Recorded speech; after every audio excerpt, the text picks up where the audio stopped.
بەشی 15 پێشبینی ڕووداوەکانی ئایندە.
ئەو کاتەی ویستم لە کۆشکی پاشایەتی بێمە دەرەوە، پاشاوتی سینۆها، ئێمە جەژنێکمان لە پێشەوەیە کە جەژنی پاشای درۆینەیە.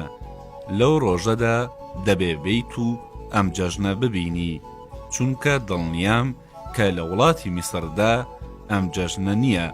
منیش وتم زۆر باشە دێم. پاشا بە پێکەنینەوە وتی لەو ڕۆژەدا بەندەکەت بازاڕی گەرم دەبێ. منیش وتم بۆچی؟ ئەو وتی لەبەر ئەوەی خەڵکیکی زۆر دەهێنێتە پێکەنین. لە کاتی گەڕانەوەم بەندەکانی کەژاوەکە لە خواردن و خواردنەوە تێر ببوون. گۆرانیان دەوت و بە شان و باڵی مندا هەڵیان دەدا و خەڵکیش کە لە دوای ئەوانەوە دەڕۆیشتن حەزیان دەکرد وەکو ئەوان گۆرانی بڵێن و مەتحی من بکەن. ئەم بابەتە بووە هۆی ناودەرکردنی زۆرم لە بابل و خەڵکی دەیانوت سینۆهەی پزیشکی میسری پیاوێکە کە بەندە کەژاوە هەڵگرەکەی خۆی تێر خواردن دەکا. بەر لەوەی جەژنی ڕۆژی پاشایی درۆین بێ کە باوەڕناکەم جگە لە بابل لە هیچ شوێنێک یا وڵاتێکی تر هەبێ دەست پێ بکە کە دوایی باسی ئەم جەژنە دەکەم لەبەر ئەوەی بڕیار بوو ددانی پاشای بابل دەربکەم.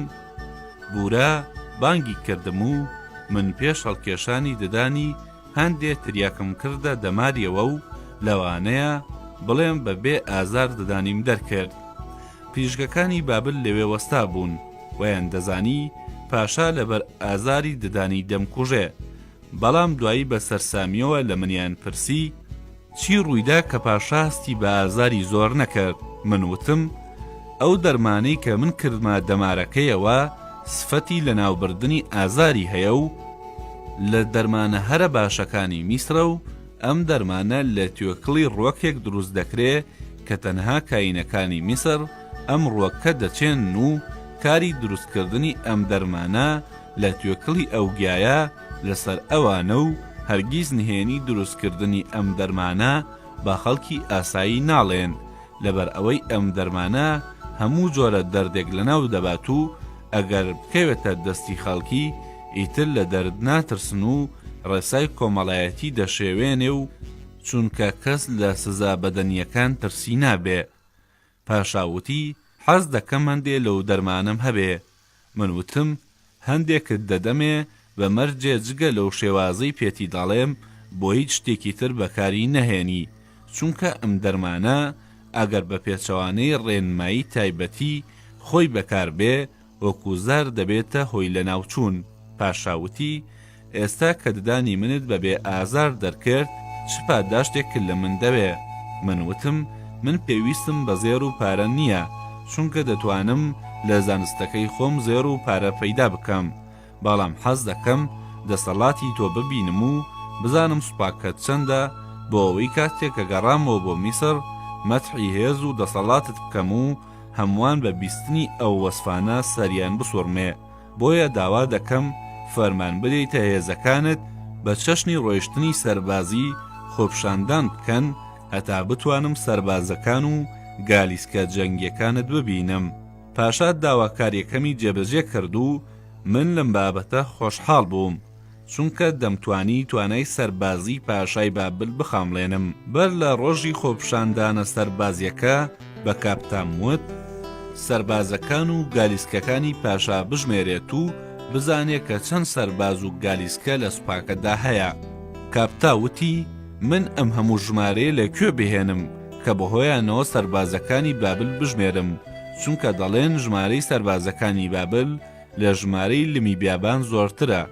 من وتم گەوجە پێویست ناکا سەربازەکان یەک بە یەک بژمێری، چونکە هەر دەستەیەک لە سەربازەکان لە دوای هێماکەیەوە بەڕێدا دەڕۆن. ئەگەر تۆ هێماکان بژمێری ژمارەی سەربازەکانت دەست دەکەوێت. لە ڕۆژی خۆپشاندانەکەدا پاشا ڕیشە دەستکردەکەی بە چەناگەیەوە ناو من بینیم تەنها ئەو سەربازانەی کە لە بابلدا بوون چەکیان پێبوو. ئەوانەی لە هەرێمەکانی ترەوە ئاگادار کرابوون زۆربەیان چەکیان پێ نەبوو، چاوەکانیان عیبدار بوو. من 6 جار تێپەڕبوونی 6 دەستە سەربازی نیشان دەرمژمارد و تێگەیشتم کە هەر دەستێک لەو سەربازانە 6 جار 6 سەرباز بوون، چونکە لە بابل ژمارەی 6 لەلایەن پیرۆز بوو. گالیسکە جەنگیەکانیش 6 جار 6 گالیسکە بوون. گالیسکەکانیان بە کانزایەکی زۆر سەیرونێ دروست کردبوو کە ئاسنیان پێدەوت. لەژێر هەر گالیسکەیەکدا 2 پەیکانی ئاسنی گەورە هاتبووە دەرێ کە لە جەنگەکاندا زۆر مەترسیدار بوو. بەڵام من بینیم پەیکانەکان ژەنگیان کردبوو تای هەندێک لە گالیسکەکان لە کاتی ڕۆیشتندا لێدەبوونەوە. سەربازەکان بە ڕیزی 6 کەسی دەڕۆیشتن کە خۆپشاندانەکە زووتر تەواو بێت. گالیسکەکان بە ڕیزی 15 گالیسکی دەڕۆیشتن. لە نێوان سەربازەکانی پاشا تەنها سەربازەکانی پاسەوانی تایبەتی پاشا سەرنجڕاکێش بوون، بەڵام هەندێکیان ئەوەندە قەڵەو بوون کە نەیان دەتوانی بە ئاسانی ڕێبکەن. بەڕێڕۆیشتنەکەیان دەبۆ هۆی ڕابواردنی بینەران. کاتێ شەو داهات پاشا بانگی کردم و وتی سینۆها ئایا ئەمڕۆ سوپای سەربازی منت بینی؟ منیش وتم بینینی سەربازەکانت ئەمڕۆ چاوی منی ڕەش کردەوە، چونکە سەربازەکانی تۆ لە لمەکانی کەناری دەریا و ئەستێرەکانی ئاسمان زیاترن. من دوای بینینی سوپاکەت تێگەیشتم کە تۆ بەهێزترین پاشای سەرزەویت. پاشا وتی سینۆها جێبەجێکردنی داواکاریەکەت لەسەر من گران کەوت، چونکە لەبەر سازکردنی خۆپشاندان دەبێ ماوەی چەند ڕۆژێ هەتاو کاتەی سەربازەکان دەگەڕێنەوە هەرێمەکانی خۆیان خواردنیان بدەنێ و مەسرەفی خواردنیان بە ئەندازەی سەرانەی ساڵی یەکێک لە هەرێمەکانم دەبێ. لەم چەند ڕۆژەدا سەربازەکان لێرەن ڕسوایەکی گەورە دروست دەبێ، چونکە دەستدێژی دەکەنە سەرژنان و ناتوانین پێشیان لێ بگرین. دوایی ڕۆیشتنیان تا ماوەی 1 مانگ ڕێگەوبانەکان ئارام نابێ، لەبەر ئەوەی ئەم سەربازانە تا دەگەڕێنەوە وڵاتی خۆیان لە ڕێگار کەسێک ببینن ڕوویتی دەکەنەوە. بەڵام لەگەڵ ئەوەشدا خۆشحاڵم کە توانیم چەکدارەکان و دەسەڵاتەکەی خۆمت نیشان بدەم.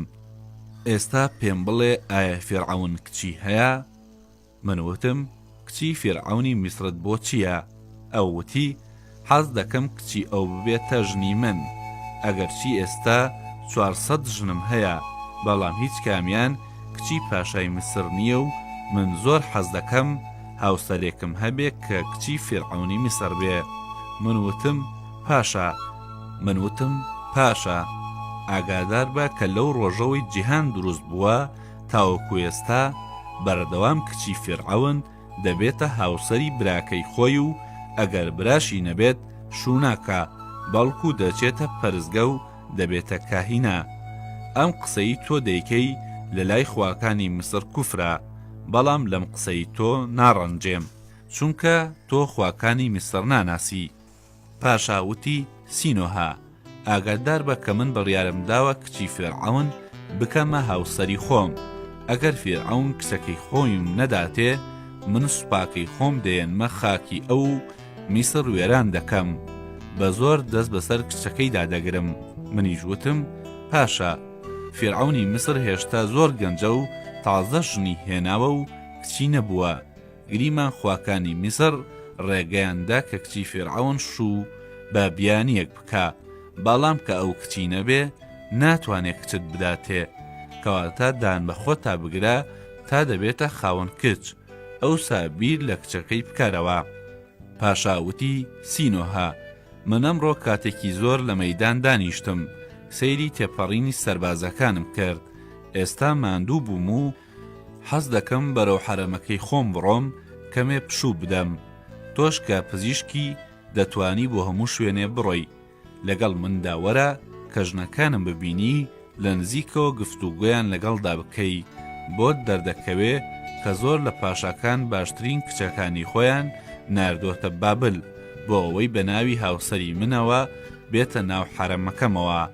من ئەگەر وتم حەز دەکەم کچی فیرعەونی میسر ببێتە هاوسەرم، تەنها مەبەستم ئەوە بوو کە دەمویست لەگەڵ فیرعەونی میسردا دەرگایەکی تازەی دۆستایەتی بکەمەوە. منیش وتم جەنابی پاشا، منیش بە تۆم وت فیرعەونی میسر کچی نییە کە بیکاتە هاوسەری تۆ. پاشا وتی ئێستا تۆ دەتوانی لە نێوان ئەم ژنانەی کە لە حەرەمەکەی مندا خزمەت دەکەن یەکێکیان بە شێوەیەکی کاتی هەڵبژێری لەگەڵیدا ڕابێری، بەڵام ئاگادار بە سکیپڕ نەکەی، چونکە ئەگەر دووگیان بێ گرفت دروست دەکات و خەڵکی وا دەزانن بەهۆی منەوە سکی هەیە و دووگیان بووە. منیش وتم ئەم قسەیە مەکە چونکە جوان نییە، پیاو ژنی خۆی بە شێوەیەکی کاتی بدادەیەکێکی تر کە لەگەڵیدا کۆبێتەوە. پاشا وتی بۆچی جوان نییە؟ ژنەکانی من ئەگەر بزانن کە من ئامادەم ئەوان بە شێوەیەکی کاتی بدەمە خەڵکێکی تر کە لەگەڵیاندا ڕابێرن زۆر خۆشحاڵ دەبن، چونکە من بە تەنهایی ناتوانم لەگەڵ 400 ژندا کۆ ببمەوە. دوایی لە منی پرسی تۆ چەند ژنت هەیە؟ من وتم من ژنم نییە. ئەو بەسەر سۆڵمانەوە وتی بۆ مەگەر تۆ خواجەی. من وتم نا. پاشا وتی ئەگەر خواجەنیت ئەی چۆن دەتوانی بە بێژن ژیان ببەیتە سەر و خەریکی پزیشکی بی، چونکە تا پیاو لەگەڵ ژندا کۆ نەبێتەوە فکر و هۆشی لەسەر خۆی نابێ، ناتوانێت خۆی بە کارێکەوە خەریک بکە. ئەگەر دەتەوێت چێژ لە ژیان وەربگری وەکو من لە گەلانی جۆرا و جۆر ژن بهێنا، چونکە هەر یەکێک لەم ژنانە بەپێی دابوونەریتی وڵاتەکەی خۆی عاشقبازی دەکات و تۆ هەرجارە چێژێکی تایبەتی وەردەگری.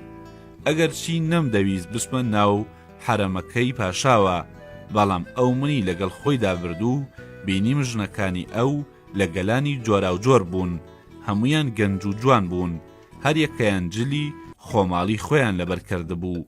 هەندێک لەو ژنانە لەبەر ئەوەی تازە لە وڵاتانی ترەوە بەهۆی فرۆشیارەکانی کۆیلەوە هاتبوونە ئەوێ نەیان دەتوانی بە زمانی بابلی بدوێن، بەڵام هەمویان پێدەکەنین و هەر ژنێک هەوڵی دەدا سەرنجی پاشا بۆ لای خۆی ڕابکێشێ. کاتێک کە بیستیان پاشا دەڵێ حەز دەکەم یەکێک لەو ژنانە بە شێوەیەکی کاتی بدا بە من تا کاتی لەگەڵدا بەسەر بەرم، هەوڵیاندا سەرنجی من ڕابکێشن. پاشا بە منیوێت هەر کامێکیانت حەز لێ هەڵی بژێرە، بەڵام سەرڕای ئەوە حەزم لە هەمویان بوو نەم دەتوانی کێکانی لێڵ بژێرم، جگە لەوەش لە تووڕەیی و ڕاگۆڕینی پاشا دەترسام، چونکە کاتێک کە مرۆڤ لەگەڵ پاشایەکی هەوەزبازدا هەڵس و کەوت دەکا دەبێوریا بێ، چونکە لە ناکاودا هەڵوێستی پاشات دەگۆڕێ. بۆیە وتم من لەبەر ئەوەی لە سەفەردام بۆ فێربوونی زانست هاتووم ژن ناهێنم، چونکە خواکانی ئێمە دەڵێن کاتێ خەریکی کۆکردنەوەی فێربوونی زانستن خۆتان لە ژنهێنان بپارێزن. ئەی خواکانی میسر، من داوای لێبوردنتان لێ دەکەم کە ئەم درۆیەم بەدەم ئێوەوە کرد، بەڵام بۆ ئەوەی پاشای بابل بڕوان پێ بکات و هیچ ڕێگەیەکی ترم نەبوو. ژنەکانی حەرەم کاتێک وەڵامی منیان بیست لە سەرەتادا سەریان سوڵما و دوایی کەوتنە گاڵتەکردن و سوکایەتی پێکردنم. وتیان دیارە تۆش وەکو نێرە موکەکانی حەرەم وایت و ناتوانی لەگەڵ ژنەکاندا ڕابێری. پاشا شکەوای دەزانی بە پێشکەشکردنی یەکێک لە ژنەکانی خۆی من زۆر خۆشحاڵ دەکا دڵگران بوو.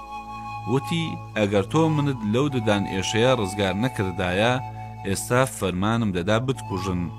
دوایە ڕوخسەتم لێوەرگرت بۆ ئەوەی بڕۆم. ئەو دیسان لەبارەی جەژنی پاشای درۆین دواوتی بەهار نزیک بۆتەوە و کاتی جەژنی پاشای درۆین ئەوەندەی نەماوە، خۆت بۆ تام و چێژوەرگرتن لەم جەژنە ئامادە بکە. لە پێشەوەی لەبارەی جەژنی پاشای درۆین بدوێم دەبێ بابەتێک بخەمە بەرچاو کە پەیوەندی بە منەوە هەیە.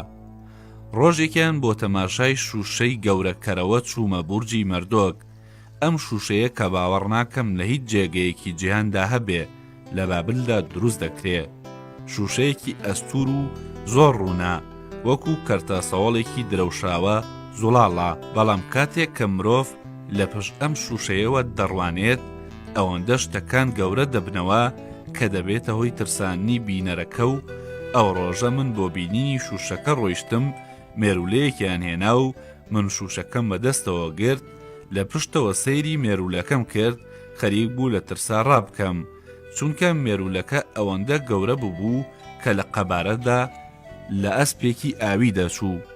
دوای بینینی شوشەی گەورەکەرەوە بەرەو نهۆمی سەرەوەی بورجەکە کە جێگەی ئەستێرە ناسەکان بۆ ڕۆیشتم، داوام لێکردن سەیری بەختم بکەن. لەبەر ئەوەی من نەمدەزانی لە چ ڕۆژێک و لەکوێ لەدایک بوومە، ئەوان نەیانتوانی داهاتووی من پێشبینی بکەن، بەڵام پێیان وتم تۆ میسری نیت.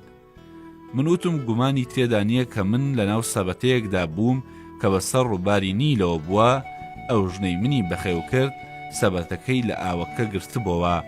ئەستێرە ناسەکان وتیان ئەگەرچی تۆ لەسەر ڕووباری نیل دۆزراویتەتەوە، بەڵام تۆ میسری نیت و نە خەڵکی وڵاتێکی تریشی، هەروە بچیتە هەر جێگەیەکی تری ئەم جیهانە بە بیانی لە قەڵەم دەدرێی.